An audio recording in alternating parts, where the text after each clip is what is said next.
Right, hello. I'm going to try and stand to one side here so you can see the trains running and the Lancaster silhouette, of course. Probably wants moving that way a bit, doesn't it? Yes, let's do it while the train is there next to it, Chris. Aren't you a genius? There we are. Stands out a bit more prominent now. So, you see, I've got trains running again. And if you see me looking down here, by the way, and the light coming up, it's because I've actually got a chat open with Mr. Oak that I've just been typing some stuff to him and said I feel a video coming on, so I'm going to get on with it, and this is the video. I am in the process of getting my water train sorted out. I've got the bits here now ready. I needed some more white tack before I started. But soon all the cards and that I got from all of you lovely people at Getz and at Wally, you know, they'll all be along there as per these ones here. So that's happening next. Oh, so much to do. I wasn't intending to make a video today, but anyway, so you can see what the train's running at last. So this is all ready for hopefully at some point this week when the stuff arrives that I ordered over the past 24 hours. Sort of Friday evening, I suppose. And then obviously next week's stream where we will be using it to run said items for your entertainment. With that, I'm thinking it's going to be a case of being easier and better for viewing to run the 2 units first, and then we'll move on to the cement train, and we'll keep whichever unit we decide we like more out of the 2 that are coming, whilst we run the cement train. And the cement train will have the logo swapped out to the different ones in. I think that's going to be the easiest way to do that. But yeah, so just to explain what we've got running here, we have got the C50 on the inner line with the passenger train. That's the steam engine. It's a Mogul 260. And these are the pack of 4 cars I got. This is Kato 10-034, which is a sort of a local passenger set in the older style great livery. On the outer line, also in great livery, is a DF50 diesel. And that's just on a short mixed freight. They've got a couple of ballast cars, a couple of vans, some... You see they're grain cars, the ones with the green bits on them. A tanker, 2 open wagons and a brake van. So that's what's running behind me whilst we chat here. So I've got this running. It's a blast, it's nice, but it's not where I am right now. Still with the hobby. And this is a very much different video, I hope, than the last sort of one of these I made where it was after the disappointment of not being able to do what I wanted to, etc. And this is where this comes in, my little script, as it were, here. And I still feel that UK Trains is where I am more in my own heart now. Reasons I'll go for a bit later on, but yeah, I still feel that's where I am more. Don't get me wrong, this is really good. It's really good to see trains running. Excuse me, I have to blow my nose again. Like the stream, doesn't it? Especially to cut out when you're blowing your nose, isn't it? But anyway. You know, don't get me wrong, this is really good. It's great to be able to watch the trains running. But it's a bit like switching on the TV for me, or the television, you know. A bit like switching on. You know, I was just watching Peter Dixon. Latest video. And it's, yeah, a bit like that. I can turn the TV on, I can go to YouTube and load up a video. So I can set it up, hit play, and I sit back and watch. Yes, I'm being entertained, but I'm not actually doing anything. Same with this. I can get the trains out, turn the power on, get the trains out, set it up, and basically press play, and they run. And I'm being entertained, but I'm not doing anything. I want to do something. I've always been more into shunting and that sort of thing. It was something that was really going to work well with a potential exhibition layout with someone I used to associate with quite a lot. I mean, you could say almost my entire life at one point, but yes, we've gone our separate ways. And he was very into this sort of running. I was very into shunting. We'd have really complemented each other well on that one. And so I think that's where this is starting to bother me a little bit. Not bother me, but sort of like it's not fulfilling me, I suppose. So there are no regrets. There are no regrets because I feel I've worked out where the Japanese collection sits for me in relation to the world at large. You know, sorry, it's going to be an awful lot of me looking down because I need to make sure I'm hitting the points that I made here because I felt they were really good ones. And for those who know me, my other passion is aviation, heritage aviation particularly, and over the years I've been quite a number of times to the Shuttleworth collection. This is at Old Warden in Bedfordshire, and this is how I'm now likening my Japanese collection to. The tagline at Old Warden is, well, the Shuttleworth collection where everything runs or flies. They've got a car collection that works or flies. You know, they've got a vintage car vehicle collection as well, and that all works. So yes, so my collection all technically runs. Okay. But for those who know Old Warden, the stuff only comes out to play a few times a year. It's usually the first weekend of the month where the collection will happen. You know, during the summer period when the weather's good, the collection comes out to play for a couple of days a month potentially. Sometimes they have an evening air show. Maybe some of their aircraft are going to a show at another site. So a couple of times a month, stuff gets played with. You know, and a few times a year. Ultimately, they come out to play and get used. That's where I feel I am with this now.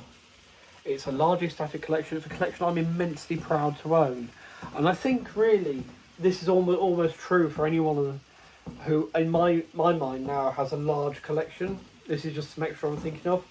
Just thinking of the collection that Anthony Dodge has just taken on from Herb. And also he's got stuff from Horse and his own stuff that it's all his stuff now, but you know, the stuff that he purposely went out and got in those original days. There's going to be stuff that does sit in boxes forever almost, and you think, I want to run that for years. You know, I know it's happened with this. There's stuff here that I haven't run for ages. In fact, the first train out today was the 521 series. I haven't run that thing 4 years till today. Because it makes a hell of a racket. It is one of the noisier ones. In fact, for those who remember back to the Curridentia, in fact, the best bit about this is a ride while we were at a Shuttleworth air show. But this is the unit where the original one I had started depositing bits of itself, its mechanism, all over the track. The only one I've had to actually return the entire model, and this one started making similar noise. Fortunately, it doesn't strip itself to pieces. I run it sparingly, but this is why I haven't run for a while. But yeah, so I think it's something we all face in a way. But this is why I'm content for this collection to be like that in my own mind. So yes, I am in a good place with this.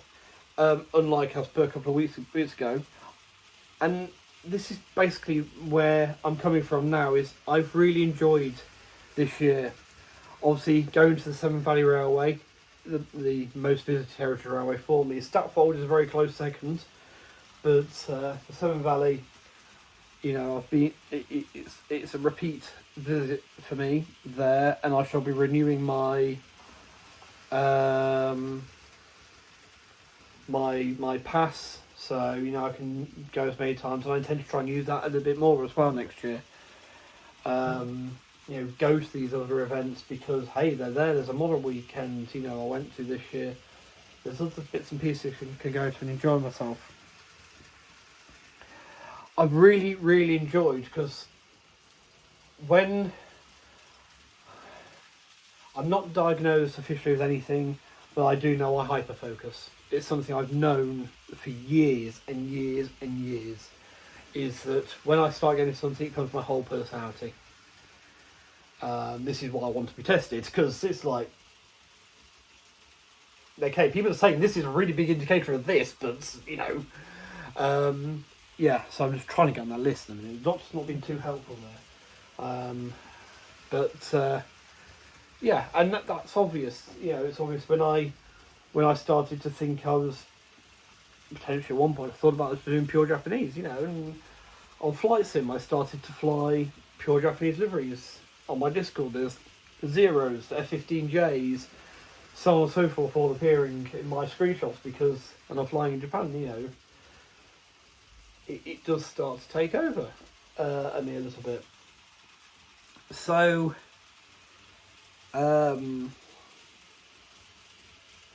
because of that, I was exclusively watching Japanese model railway content.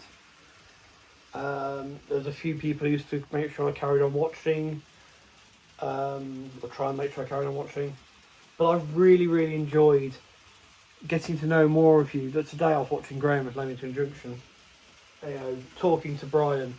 We had Mav last night and obviously Mav and Brian in the chat last night. We had others in chat. It was so great to meet all the people here. I'm just going to go through. If I miss anyone, apologies. I'm just going to go through who I've got here. Timbersurf, Smallwood Junction, Dragon Junction, Lord Owl, Pete from Delft Junction. I think it's Pete, isn't it? I hope it's Pete. Yes. I'm back. Dino, who of course does European trains as well, but yeah. Brian's shop, and Mr. X's shop. Peter Jackson at Cheadle Heath. Andy of March West Junction. Leamington Station. The Knights of the Rhomboid Table have fallen on the floor. They've risen again. And obviously Anthony Josh, who's another German model railway person, but has some UK trains as well, as we know. And so many more people, you know. Richard from Trains in the Attic. Young Jake, who comes into my live chats and I can bump into wherever I go these days. Yeah, it's all fantastic. It's been fantastic to be able to talk on a level, and this is something else that I said to Gary, and it's great, you know. Yeah, okay. When I took, this is the point Anthony made, I took D51-200 and C57-1, it has to be said, they both came to get to me. People were gushing over them, saying, you know, about the detail on them and how good they looked and how much better they looked than UK Engage. Actually, was one of the comments that was made, and it was sort of like, yeah. But it's, you know, yes, they are gorgeous, and it's nice that actually for me it is so nice that the Japanese stuff is so much more accepted for those who know the stuff I got during the lockdown period and that for it all, and live afterwards. You know, it's so lovely that it is being so accepted, but it is also equally really nice. You know, I showed D51-200. Some of you now watching this may go, what's that then? You know, I'll actually pull my original, because the one that came to get wasn't the original. It's the original most you saw run first. But the original actually lives in here in a separate box. There it is, 282 Mikado. That's the one that originally came out of that set, which I have been slowly backdating and actually weathered it as well to an in-service in the 70s period condition. But just like that, I can mention an 8F, I can mention a 9F, a Terrier, a Pannier, you know, a Hall, a Manor, without people going, what's that then? You know what I'm talking about. We're on the same level. That's been so refreshing, so nice to just be able to talk about things. It's been brilliant that I've been able to, you know, because I was doing Japanese when the Akira Scan Manners came out, I sort of went, oh wow, they look really good. Well, mine one of those, but it won't fit my track. It, rest of it, any other. So I missed the boat. I missed out on Cook and Manor, which would have been my favourite. Anyway, this year comes round. I'm at the Severn Valley. In the engine house, they've got Hinton Manor. I cab Hinton Manor. Oh, wonderful. Come back, diddling about. There's a sound fitted Hinton Manor available on the Courier Scales website. Single one at that point. In Great West livery. And I started down this path of doing double O again. And it was a very rocky road. That initial part this year was such a wobbly start. But I decided to go, that's brilliant. I'll get this one because I don't mind getting this one now. I've cabbed that today. And I went and grabbed Hinton Manor. And that's the sound fishing one I've got. I need to get a sound chip for Cookham at some point. But that's the point. I'm able to actually go and see these engines so much more easily. It's much more, when it's becoming my personality, as it were, it's so much nicer to actually be able to be totally immersed in that world, and in that, the trip to Swindon, the 2 trips to Swindon. I got to cab City of Truro this year.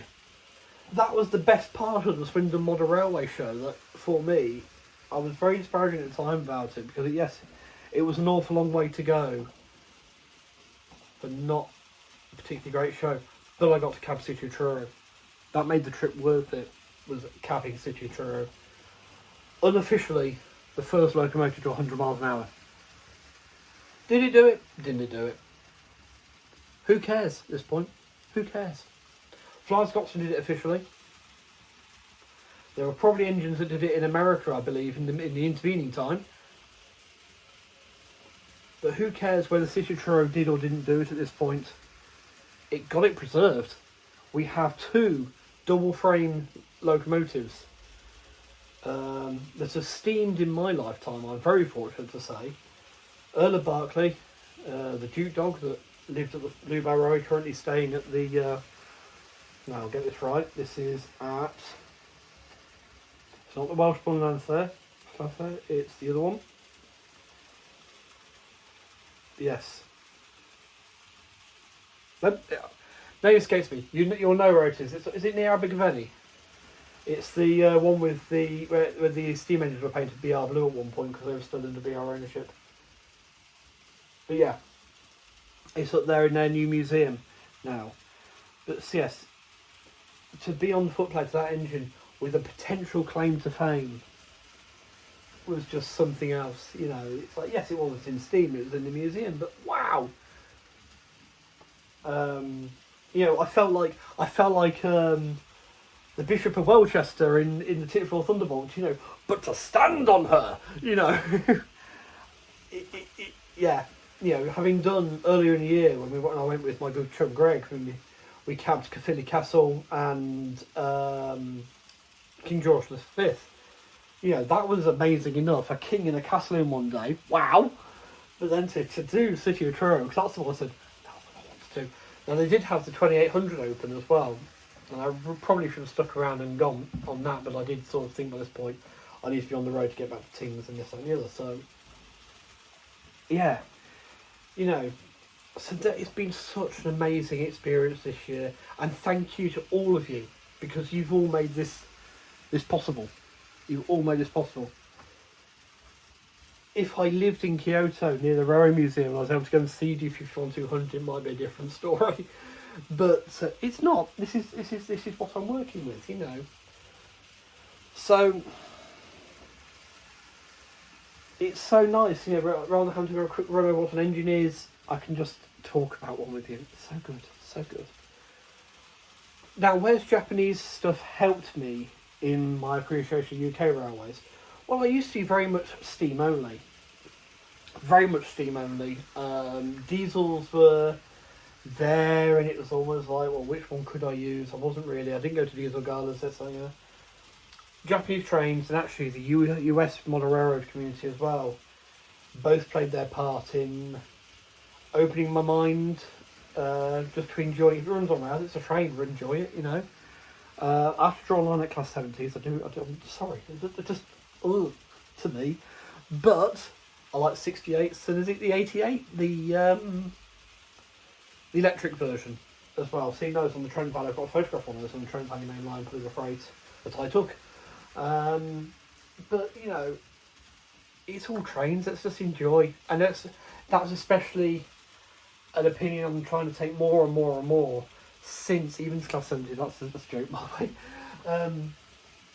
since all the rubbish I got for the Japanese one, and it's just like, they're up the trains still, why can't you just ignore everything to enjoy the trains? So, you know, you're going to have favourites, you're going to have ones you don't like. That's life, isn't it? You know, but let's you know. So yeah. So this is why it actually made my life a little bit harder in a way. Excuse me. Still can have this confounding flu, you know. And now potentially have another person in the house that's now down with the damn thing. Anyway. So I opened my mind so much more to it all, and yeah, it's made my life a little bit harder. And like, oh, what do I do? And this is why a heritage railway is my best option. I can run anything. I can run anything I want to. Shunting. Where do I get my shunting in? Well, I've worked that out too. So we have two engines in operation on any given day, at least. On a quieter day. So one engine sits and waits while the other one takes the service train out, and they might even swap over between shifts on that. And then while the service train's gone out into the fiddle yard, you know, all along the line, an England shunting puzzle happens. Once that's done, the other train's on its way back and it comes in and swap over. I get to do shunting, I get to move wagons around. I could even run a freight train on that basis, you know, have it get taken off whilst shunting ready, taken off by the engine, whilst this one runs round or gets ready, and then the freight train comes back in, and then the whole process starts again. There we go. If I can run steam, diesel. The electrics are a little bit harder. Now, I know the Eden Valley line, yeah, it's an interesting one if you want to sort of look and go. They've got spirit, I'll give them that. But they've actually converted a motor luggage vehicle into a massive battery unit, so whether something along that idea might work for electric. It's not really any electrics. I like them, but it's not really actually, I'm like chomping a bit to get hold of. I'll wait to cross that bridge until we get there. So, yes. I've got a name for the layout. I'm fairly sure I've still got my artwork for it as well.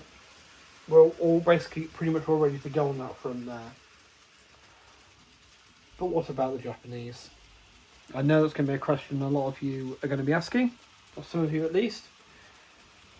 So this is where I know I need to keep in mind that I do want out of the Shutter collection to bring them out and play with them a couple of times a year. What form that takes, we need to actually see. I need to be mindful. Now, it could go where that piece of track is over there. This, I measured it out last night, this will actually fit. If you turn it by the right angle, that would fit there. As it is there, you know. So that's one option. It's just, I'd need to get someone in to help me put a framework up to hold it up while it was, you know, to make sure it's not going to go anywhere.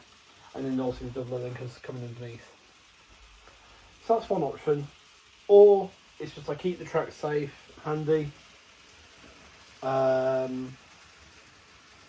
You know, and then there's always the table downstairs at some point, or yeah, there'll be some way of running something, I'm sure, you know. Or even if just thinking sort of aloud here, even if I had a board, I don't know where to keep it. That's the only thing. If I had a board I could keep to one side and pop it on the bed here and just run it. Or it waits and has something in the garage. I mean, it could just wait. Bearing in mind, on that front, bearing in mind, I was ready to wait to run Chinese locos much later. When the garage was ready, so you know these could wait, have a space then in the garage to run it as a little Japanese railway, and you know can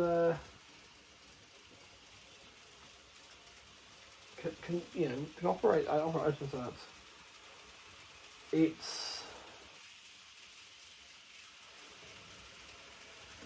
must be taken into account so I can still run them at some point. Now I'm hoping, the main hope is, once I'm set up and going, pop that one there, once I'm set up and going with the double O, the urge to run these may not be so great. So at the minute I was sort of thinking, well, if I lose the I've not really got that. And to be honest, if it wasn't for the stuff coming, I'd be setting up the Trix C-Track right now and getting something running on the double O to play trains there. It's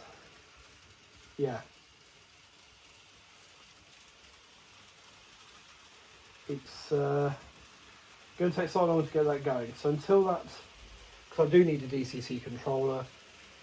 Then what is an engine I've got my eye on still, but the DCC controller needs to come first, and that would then allow me to play with like a scale manner and so on. But yeah, so that is basically 23 minutes worth of me wittering on, but hopefully it's done in a way which I can look back on, watch this and go, oh, that's why you made those decisions. And hopefully you all should now be able to keep a better tab on where I am with things. It's not, I haven't gone off it, it's not going anywhere, it's never going anywhere, this stuff. I'm still going to be getting things. Kate are releasing a unit next year I really want, which is why I know that I need to keep somewhere to run it.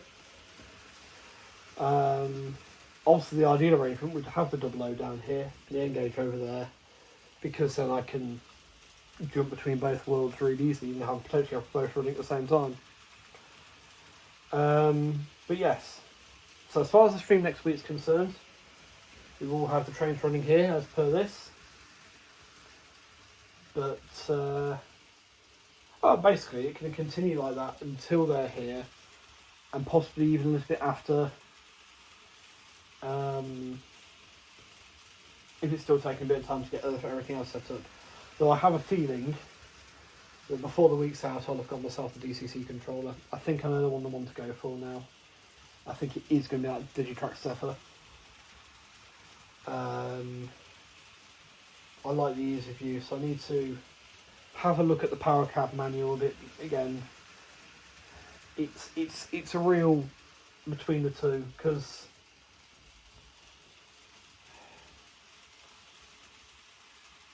I had a power cab and I say it failed on me, but also I didn't find it the most user friendly. A lot of times I sat there sort of just looking at that, doing stuff, and with the Digitrax one it was a lot of simple one button presses to get what I wanted, what you want. So yeah, I'll have a look at that. Anyway, so till the video where the stuff arrives, and then the stream on Saturday, I will say, take care, stay safe and be well. If you're enjoying any of those, you can hear the fireworks in the background. Enjoy any of those, be mindful of others, be safe with them, and hope you have an enjoyable evening. And I'm now going to go and make myself a curry. So I'll catch you another one. Goodbye.